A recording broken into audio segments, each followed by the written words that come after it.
Thank you very much. And I think this was much awaited because I have been postponing the date for a long time. Sorry for that, but then I'm really thankful for you all to inviting me.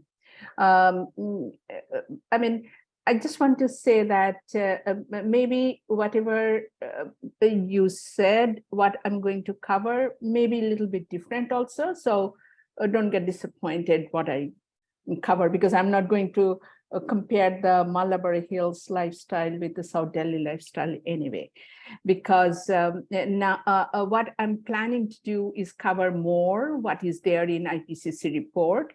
And so from that perspective, as you all know that, I mean, just to give you a brief background, that on 4th of April 2022, the Working Group 3 report got published. And it needs mention that IPCC reports get written by scientists who volunteer their personal time for the benefit of humanity at large.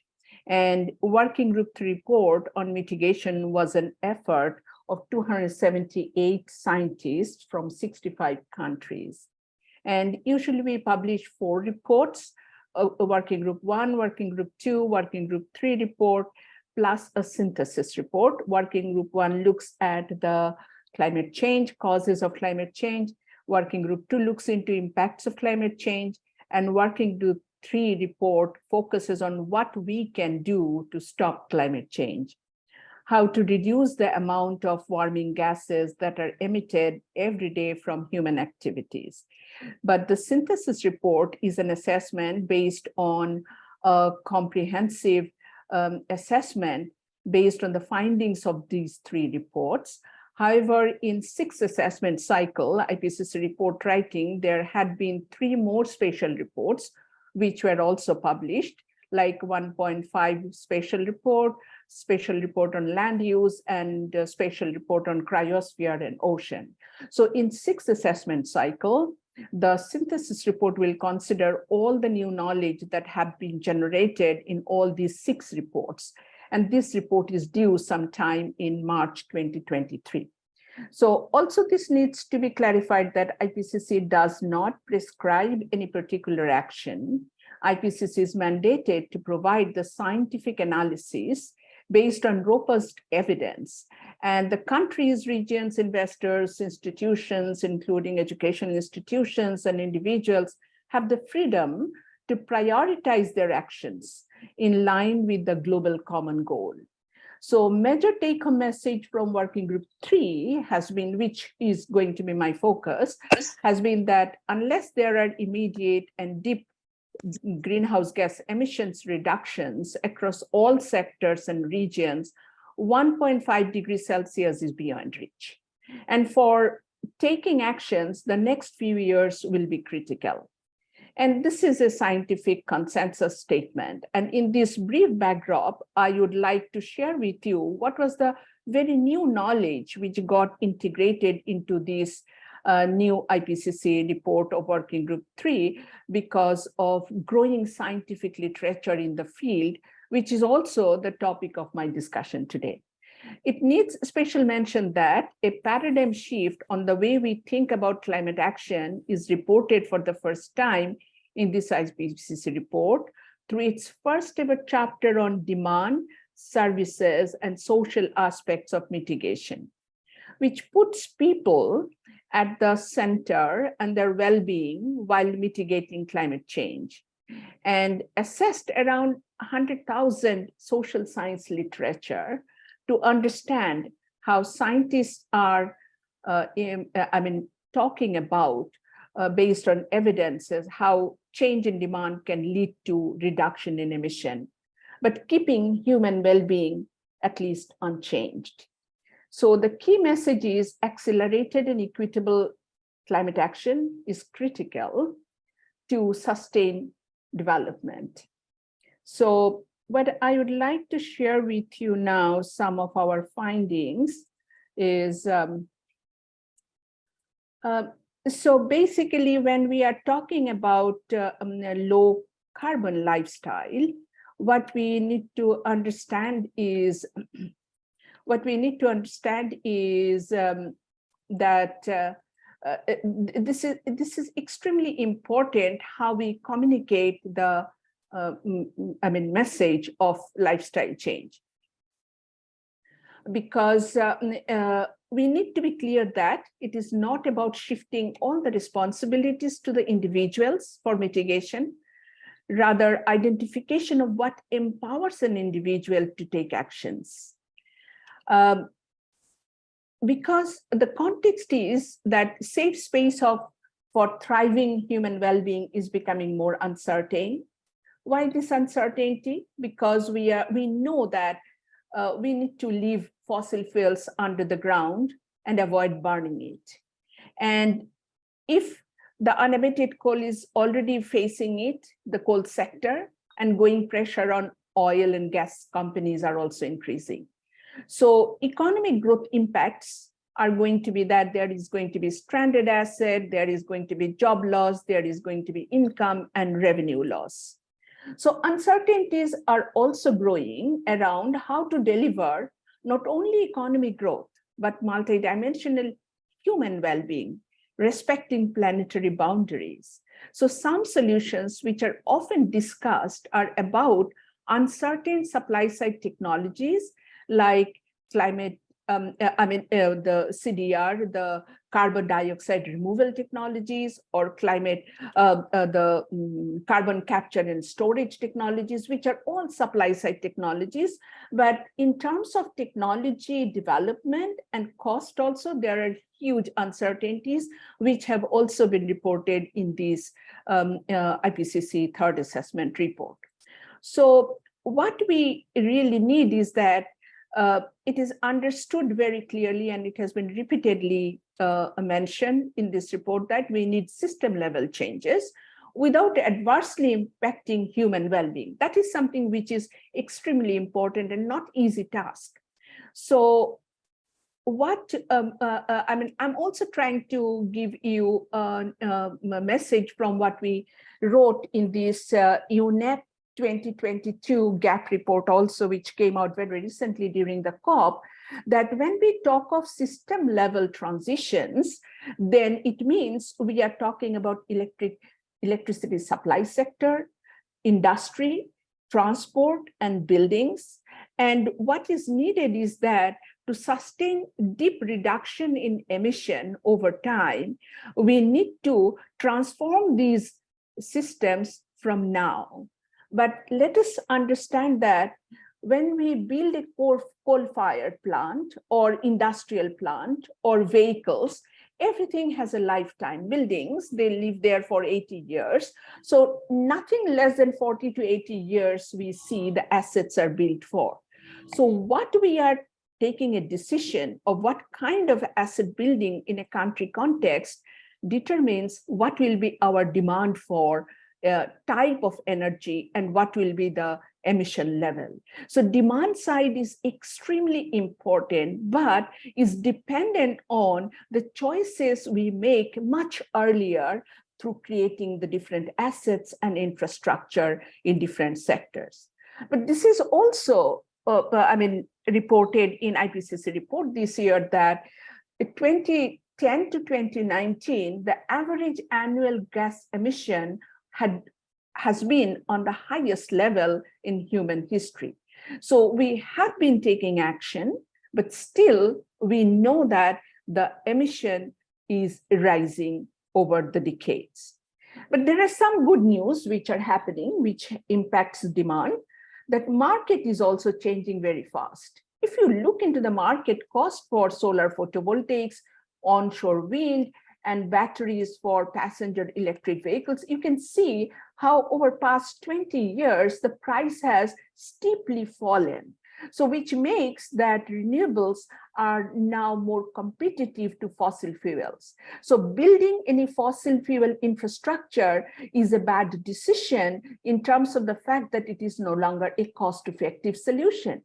So if we look into the uptake of the different technologies, then we see that how photovoltaic uptake globally has increased over time, over these 20 years. And we have seen that how market has driven these changes, even for the electric vehicle and the onshore wind. Now, what we are trying to say is that given this background that market is changing, we need to really reduce our fossil fuel use, and we need finance for doing everything. The question came, can we imagine what we can do on the demand side and service provision systems and the social aspect so that the mitigation can be managed better? And from that point of view, what we tried to see is that if we look into the NDCs of all the countries, there is very little talked about on the demand side. Everybody talks about how much we need renewable, how much more supply we need. So where is the finance? So there is financial gap. And so all these questions come up. And we know that even all the commitments in NDCs cannot deliver the kind of temperature goal the world needs for everybody's well-being.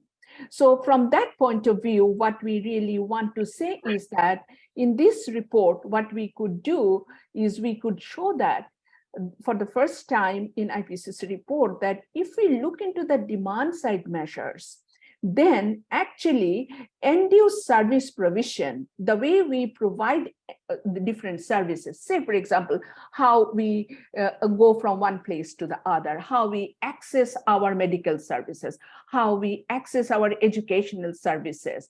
So these are the service provision systems, how we access our nutrition. All these things, if we look into, then we can see that we have actually looked into the scientific literature, and we can see that actually by looking into the different sectors like the nutrition, health, safety, and then our shelter buildings. So you can match them with the industry, urban building and transport. And we can see that from that point of view, which has not so far been used so much, is 40 to 70% untapped potential for reduction in emission is possible. And so that supply side burden reduces. So what we wanted to say is that this potential can be brought down. However, keeping in mind that we have looked into also that in the world, at least 25% people do not have enough, enough shelter, enough access to energy and access to resources.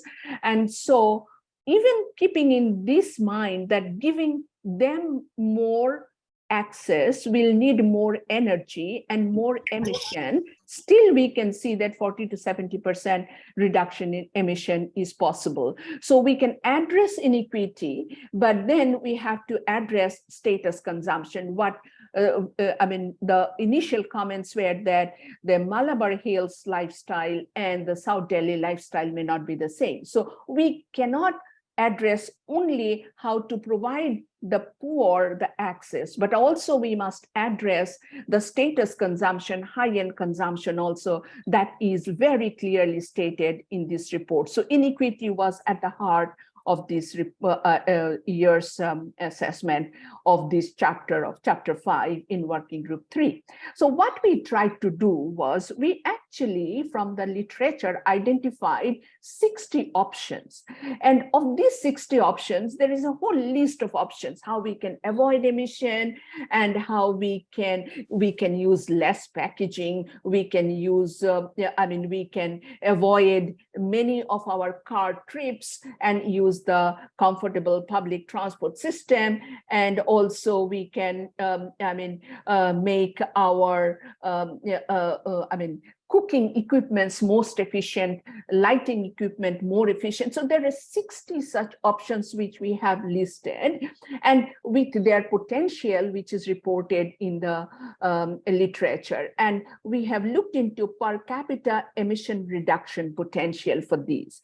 And I'm not going to read out the whole list, but what we could see is that this can be achieved through reduced food waste, by following sustainable, healthy dietary choices, acknowledging nutritional needs and malnutrition of millions of peoples, and then adaptive heating and cooling choices. Just imagine had this meeting been in a air-conditioned room, we would have kept it so cold, we would have worn warm clothes, like jackets. So these are all wasteful use of thermal comfort, which we can actually avoid and save our health also. So there are many such examples which we have seen. We can have integrated building, renewable energy. We can have electric light duty vehicles. We can shift to walking and cycling for very close and intermediate transport needs that can keep our health also better. We can have shared and pooled vehicle services, so compact city design. So all these things we have included, and we have seen that 40 to 70% reduction is possible. But what we want to say is that this needs to be adopted definitely by people. So individual matters, but let me give you that how we categorize them. So all these options, we could categorize them into some of these need infrastructure development to enable individual action. Some of these need access to or availability of the technology in the marketplace at an affordable cost for changing individual behavior. We need a food waste reduction related different infrastructure, technology, and behavior change as well. So we are saying that the blue bars are showing how much through behavior change we can achieve, and this is the highest in the food and nutrition sector, because here we have healthy dietary choice and sustainable dietary choice, which is reducing the meat consumption. And so this has a behavioral implication. But if you look into the industry, land, and building sector, then it means you need the right infrastructure. You need the right access to the technology for behavior change. Otherwise, only by behavioral change, we can achieve little. So we need this. So just to give an example, if I do not have a walkable city, I can't walk even if I want to go and walk to my school or my workplace. And if I do not have access to high efficient appliance, then I cannot buy an efficient appliance for space cooling for my home. So there is need for these. So when we talk about human lifestyle change, that is also shaped by what infrastructure which we have, what technology access we have. And then, of course, the behavioral change does matter. And so what we wanted to say is that people do matter, and people actually, it's not individual, all individuals do not perform the same social action or social responsibility. Some we have, when we are behaving like a citizen, then we can influence the political decision. But we are also investors at times. So how can we be responsible investor? Am I going to purchase a bond released by a coal-based power plant, or am I going to buy a bond released by a renewable energy service provider? So as an investor, we have also to make a choice, because in the market, there will be many things which are available. So for example, for consumer also, we need to be responsible consumer, as I said, in dietary choice, and we should not be wasting food.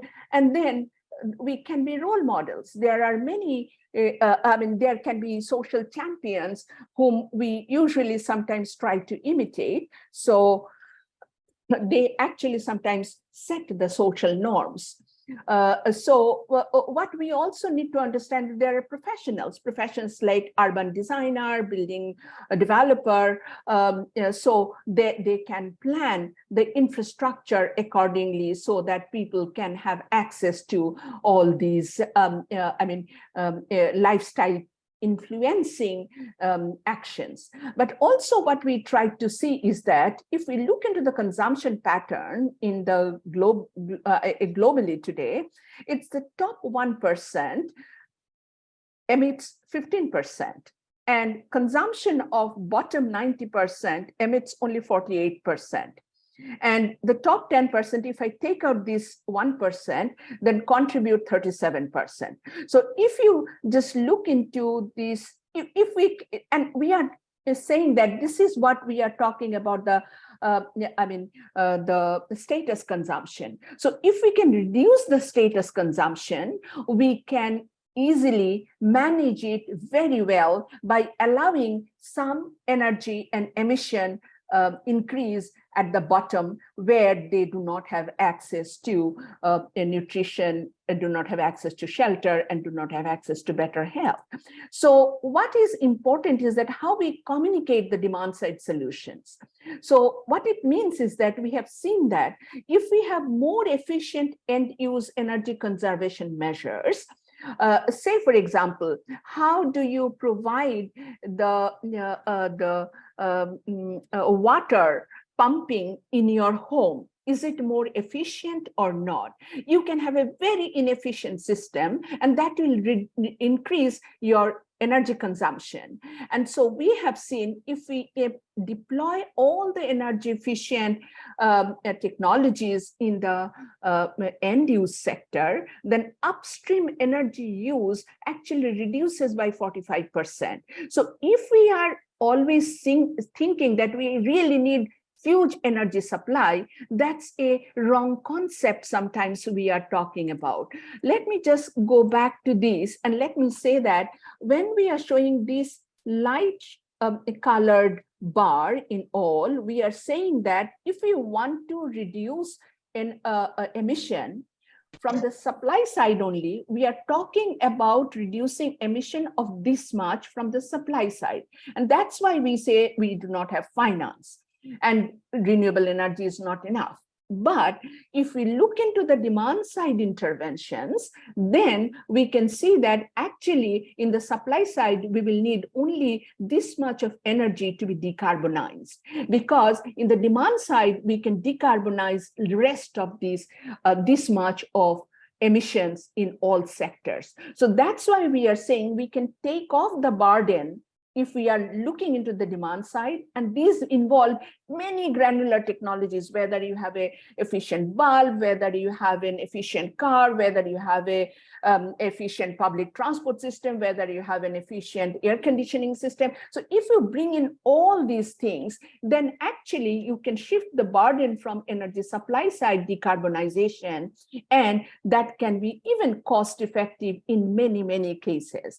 So what we are saying is that if you look into the demand side solution, basically you do not need so much of carbon capture and storage, about which we do not know about the cost and the technology development also. We do not need carbon dioxide removal also that much. Only by reforestation and afforestation in the supply side we can decarbonize. That's why we are saying demand side solutions have a very important role to play.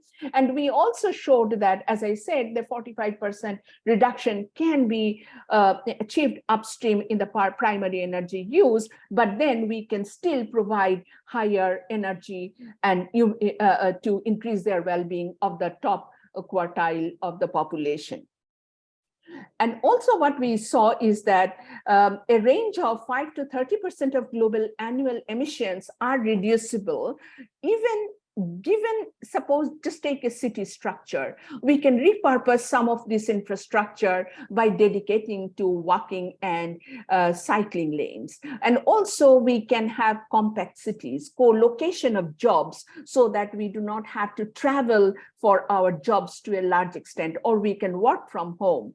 And most efficient floor space use and energy efficient buildings, all these things can actually immediately reduce 5 to 30% of global annual greenhouse gas emission. So what we are saying is that what we need is that, of course, some change in social norm. So not only the pricing mechanism or taxes, but also we need, as I said, we need role models who can show that how new social norms can be set, and how we can have the planetary well-being, not just individual well-being, so well-being of other also. And so what we can do is that for waste reduction, sometimes we need choice architectures, like say, for example, how you display your low carbon food items in a supermarket. That is a choice architect's job. How do you display it in your restaurant, and how do you prepare your menu for your customers, or customer? That also depends how you influence the people behavior. So we are saying that it's just not only the price, but also there are several other measures which can be taken to influence the consumer behavior. So it is also, again and again, I'll emphasize that it's just not the individual who can do everything. The need enabling condition by policy, by technology, by infrastructure, and of course the awareness of the individual and their understanding of what makes it better for not only for themselves, but for others also. So as I said, communicating demand side possibilities is important. So in food waste reduction, what we try to show is that, so it's actually important that technology, infrastructure, consumer protection, and information is very important. So we published this very recently, and where we tried to show that if we want to reduce food waste reduction, it's just not the individual. We need the supply chain partners. We need the canteen and eatery and cafeteria. Of course, the individual consumers are also important.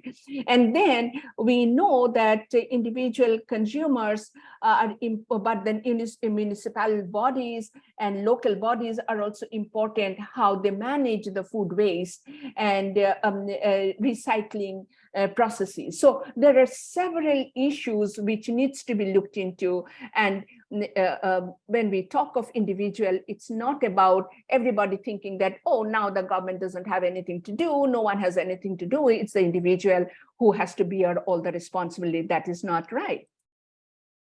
We also tried to see that how in the electricity, so if you do the demand side measures in industry, land transport, buildings, and we are talking about load management, which is demand side shifting. So demand side flexibility through artificial intelligence and storage, battery storage or grid storage, and through time of use pricing. All these policies, if we can implement, then we can see that as we go on for more electrification throughout the world, this much of electrification need can be reduced by demand side measures.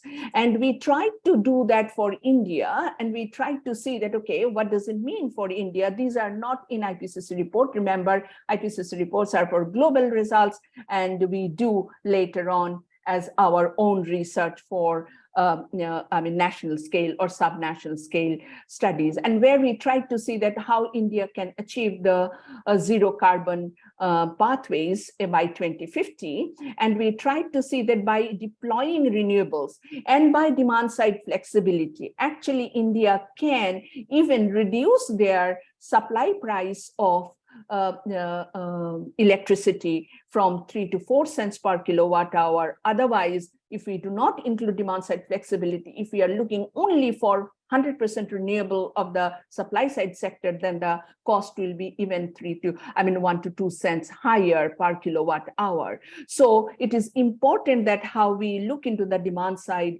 measures as well.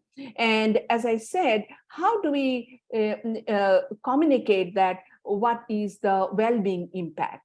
So there, what we are trying to say that besides this cost effectiveness or the energy reduction, energy need reduction, energy supply reduction, what is important is that all these measures actually help in advancing sustainable development goal. Whatever we included in the infrastructure sector, in the human settlements for demand side reduction, we could see that it influences all the sustainable development goals positively.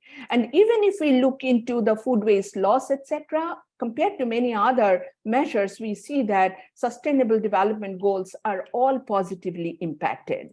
And also well-being wise, we looked into well-being in terms of access to food, water, air, health, and all these dimensions. And we linked them to the SDGs. And we found that the blue colors show that there is positive link, and the other colors show that there are some trade-off which can actually be managed by different policy action. So what we tried to do is also we tried to see in the region how people are doing. If we look into India, I'm just singling out India, we see that we produce 1 unit of GDP with less than 1 unit of energy. So that means India is energy efficiently producing. But if we look into our neighbors like Malaysia, Bangladesh, and Pakistan, there is less energy efficiency. So there is regional cooperation also possible in achieving these solutions. So sometimes people ask me when we are talking about these, can India really achieve these? So I always show that Indian industries had been doing fantastic over 20 years, which we sometimes fail to recognize within our own countries, and where I want to show that they have taken so many measures over these years that they have been able to make, what India used to produce 1 unit of GDP with 1 unit of energy in the 70s. And now look at that, how we have decoupled the industrial activity growth through energy efficiency improvement in different energy, say iron, steel, cement, pulp and paper, glass, and fertilizer industries, how we have made them more efficient, and we have decoupled our economic growth from, and that's how India is keeping its per capita emission much lower level. And also what we need to understand is that what we have, these industries have done, they have actually spent money for investing in different technologies, for different infrastructure, and that's how they have achieved this reduction in demand by the Indian industries. And if you look into the cement production, it has completely shifted from wet process to dry process, and which has made them most energy efficient in the world.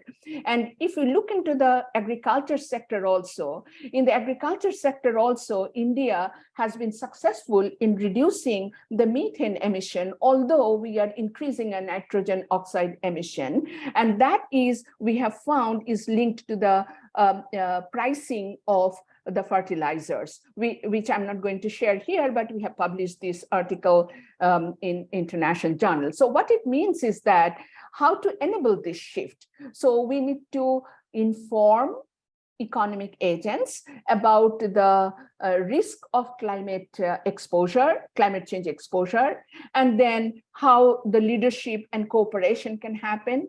We need to work with the analytical community, like what we are doing, trying to see what it means for India, what needs to be done, where it is happening, how can we have a justice in this transition, and where from the climate finance can come for this just in transition. So we do need national governments, I'm sorry for the spelling mistake, we need national government to implement regulations and incentives, we need international cooperation for finance and skill sharing, and of course we need state governments and subnational governments to set their targets, to think how they are going to design their urban development, 70% of which is going to happen in these coming years. And businesses need to adopt new business models. It can be how they can deliver, say, think in terms of COVID times, we had online delivery, and now there are online marketing so much. And so the investors and private development banks also need to see whom to give finance for supporting sustainable development. And citizens definitely have to make right choices in investment, in influencing the political decision, and to become role models and set new social norms. So what we need to say is that basically we wanted to say that more research is needed. We found in IPCC report, and we found that what does it mean if we are thinking in terms of moving away from GDP-driven paradigm? It's not about degrowth. It is about human well-being. And so how you think in terms of moving away from GDP-driven economic growth and look into multidimensional metric for human well-being. What does it mean for the macroeconomic development? And also what we need is that usually policies targeted to lifestyle change are thought of as a political risk, but we really need more better communication and better understanding on these issues. So it is very clear that evidence is very clear that there are options and time for action is now. And with this, I will stop here and stop sharing. And if you have any questions, thank you very, very much. Thank you, Professor Roy. No, that's all right. It was extremely fascinating and some very interesting insights. You started receiving some questions, so I'm going to start taking them right away. For others, we'll have, I think, 15 minutes to take questions. I already have 4 in the chat window. So if you have a question, please type, and if time permits, I will definitely take it up. First one is by Natasha, which is basically, why did it take someone like IPCC to address the demand side issues so long? And also, why do you think there are still reservations with regards to other entities still addressing this extremely important topic? Yeah, so actually, IPCC doesn't do their own research, probably, right? Because what we do is we look into the global literature, what the scientists are telling, and then we make an assessment. So I would say that in 4th assessment report, there was very little on the lifestyle change. And that one, I remember in the approval session, actually, India government raised the question, where is lifestyle change related issues? But there was very little literature at that time available. So we could add only 1 paragraph. And in the AR-5, in the 5th assessment report, there were some literature, but it was sectorally distributed. So small paragraphs in all sectors. But then over a 5th assessment report and 6th assessment report, there has been proliferation of social science research. And so there was a demand for this. Knowledge gap was identified in earlier IPCC reports, and there has been huge research on this issue. And so that's why we could come up with more confident statements this time, and that's why we could include it. And there was a, I would say that why it is less taken, because we have written in the 10 insights of future art article very recently that it is because there are lobbying groups who are on the supply side. They are sitting with the money, right? So they are bothered about, so they create a new political economy and vested interest group. And so so if you move from supply side to the demand side, basically you will have many small investors who will be benefiting. But the supply side who are sitting with the money, the coal companies, they will not be benefiting, right? And they have not diversified in that new granular technology development, more digitization, artificial intelligence, smart metering, etc. So there is a huge vested interest group and political economy which works in every country. So it's very important that if we are thinking of job creation, if we are thinking of more participatory inclusiveness, then definitely we need demand side solutions. And that's why we are, trying to speak it out in many forums. Actually, I would say that it has created a lot of enthusiasm. And so people are, I don't know, all of us from our chapter, we almost have one talk every day. either with the global consumer forum, regional consumer forums. They want to know what they can be doing. And huge research is happening in everywhere. So I'm sure that this will pick up, and this has to pick up. This is going to be the more better solution, right? We don't need CDR, we don't need CCS. We can do the demand side solutions and do afforestation and reforestation, and we can be on a certain path of managing the climate system. Thank you, Professor Roy. We have another question from Clara on, she's asking if you could give some examples of cities or towns where some, if not all of the suggestions that you presented are being implemented in a pilot project. No. Again, let me clarify over and over again. I always reiterate this, so I'm not worried about this. So it's not IPCC says something and then this is getting piloted. This has already been implemented elsewhere, and those numbers we have taken. So all those what we have reported here have already been tried out in the world, in different parts of the world. There are all case studies mentioned in the chapter 5 of IPCC report working group 3. I would say just go home, Google, or even sitting now, just Google, just write IPCC 6 assessment report working group 3 chapter 5, it pops up, and it's all free downloadable. Just go through it. You can just get all the examples where it has happened. Even in India, there are many examples. In other countries also, there are many examples which we have cited. Thanks, Professor Roy. I noticed, Clara, you had dropped off while I asked your question. So basically what Professor Roy said, that all the data that has been cited in the IPCC report, it's been taken from the pilots or things that have been tried already, and the reference has been made in the Working Group 3 report chapter 5. So if you actually go to the website, you'll be able to find all those examples over there. And these are downloadable, freely downloadable now. Yeah. Thanks. The next one is, it's actually a question from me, Professor Roy, and this is basically a dilemma about purely coming from, because growth and GDP is something which is driven by capitalism, like growth for the sake of growth, and so if we have to look at a 100% renewable world or a 100% sustainable or electric world, the resources required for that shift as well, like the metals or minerals, will come at the cost of plundering natural resources. So how do you think that can be developed addressed in the future? Yeah, IPCC report is very clear. 100% renewable future for everybody is not possible because the material does not exist. So no one is talking about one solution. IPCC report is very clear this time in the 6th assessment cycle that we need multiple actions together. So we are talking about portfolio of actions. It cannot be one single solution. There is not enough materials to make every demand through renewable. It's not possible.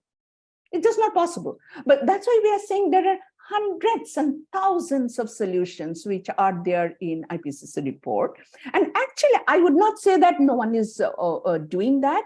Many things are happening, that has happened. And actually, over last 1 decade, the rate of growth of emission has gone down.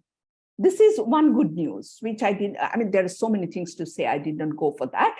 Absolute emission is increasing, but the rate of growth of emission is declining at 2%. That's a positive news, but that's not enough, right? It needs to be half by this 2030. So, but again, I want to say that we know all these, what can be done. So we really need to do it. And it's just not individuals. It's a policymaker, it's the investor, it's the professionals who is building the building. Even today, when we are talking, some building developer is developing a building which is most energy inefficient. So they are not being moderated, right? They are not being regulated. So we need those regulations, right? Someone must have bought a very energy inefficient air conditioning right at this moment. Thanks, Professor Roy. Right. Dr. Chhabra, I'd like to request you to type your question. There is a queue going on. So I have 2 more questions lined up, after which I'm going to take up your question. Next one's from Clara. It's on adaptation, where she quotes about recent massive deaths that we've seen on account of heat waves. And is there anything India can do immediately to prevent these? For India, very interestingly, that heat wave is going to be even worse. So in whole of South Asia. So we need policies for that. And one, I've not mentioned here, but we did a study for the ministry actually, where we tried to show that, how you can maintain the labor productivity when it grows warmer, right? Even without any adaptation today, even in New Delhi, working in 365 days, we should not be working in 362 days, because that impacts our health due to the temperature impact. But we have, say, fan, we have air conditioning that makes us to work. But we have shown that by specifying dress code, by specifying, by providing shade in the construction areas, by providing shade in the roadside through the tree plantation, all these things can reduce heat stress on body. Almost 75% can be taken care of by providing clothing norms, by providing in the workplaces, by providing shade, by providing indoor workspaces, and the rest 25% we do need for air conditioning. Definitely, we cannot avoid cooling demand in India in any way. So that's why I say 25% of the population worldwide do not have access to healthy living and healthy nutrition and many other things. So for that, demand will definitely increase, but it doesn't mean that we have to do it inefficiently, right? I said someone bought inefficient air conditioner, but we have 7-star air conditioner. We can buy that. We can make our buildings such, if there is anyone who is professional in urban design, we can make the air flow in the room in such a way so that we need less air conditioning throughout the year. These are not unknown, but in climate change, we all think that, oh, we need a rocket science to solve all these. So 5 minutes to go. No, this has been, and I'm glad actually we have this. There's not been anyone who's actually dropped off. Everybody's interested and listening in. Just 2 more questions. This one's by Munna about, so I'll just read it out. In the absence of financial transparency, projects related to climate change have also become a means of making money for some private companies. For example, the rapidly spreading EV technology in India, or the ownership of solar and wind energy resources, is entirely owned in the hands of private companies. So how do we decentralize or address this? No, I do not see any problem if someone is investing and providing green power supply. Suppose if I start a business of solar energy service provision, that's not a problem. So we do need private sector money also, right? Only government sector cannot do anything. We do need private sector money. But I think the question is, when I started my research, 40 years back, right? So I used to go to the villages where in India, 1986, they started the solar lantern program, right? So at that time, the solar energy service providers were very small businesses, small entrepreneurs. And actually, solar energy is so divisible technology. It can be the small entrepreneurs can provide these. And it depends on how your country sets the policies, whether they give it to, again, the big investor or to the small investors. So it's the policy issue.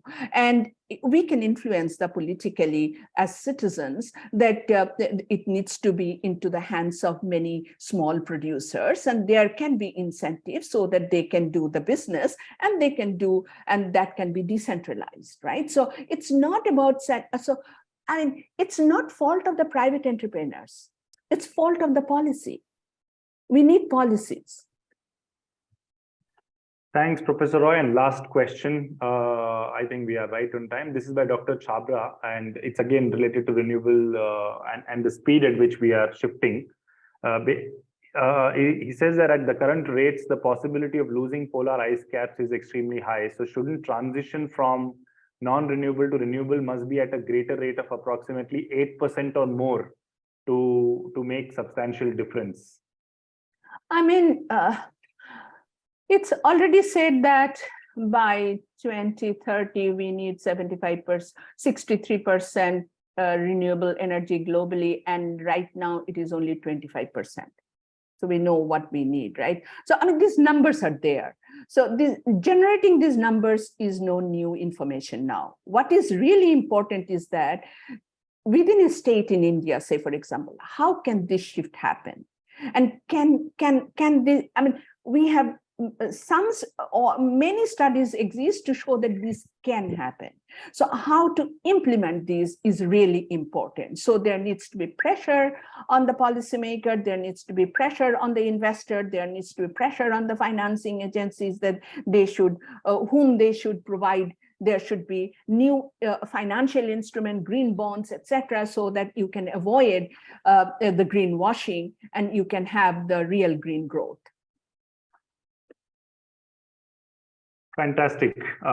Thank you so much, everyone, for staying on and sharing your questions. And most importantly, thank you so much, Professor Roy. We are glad that despite a lot of back and forth and delays, we managed to have you and hear your insights.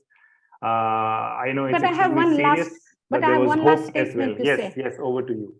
I would say each one of us who is sitting here, and if we are concerned, we should read IPCC 5th Assessment Report, 6th Assessment Report, Chapter 5, and we must think how we ourselves can at least do one change to reduce our energy demand. And can we just avoid one car trip and take a public transport, or just walk in the nearby store and walk one day, or cycle to the workplace? And I can do my bit by contributing, not emitting more. That's it. Thank you. Thank you so much. I'm glad having you, Professor Roy. And thank you, everyone. If you want access to the recording of this, please, before you sign off, just drop your email in the chat window. And once we've downloaded and uploaded it on the channel, we'll share the link with you.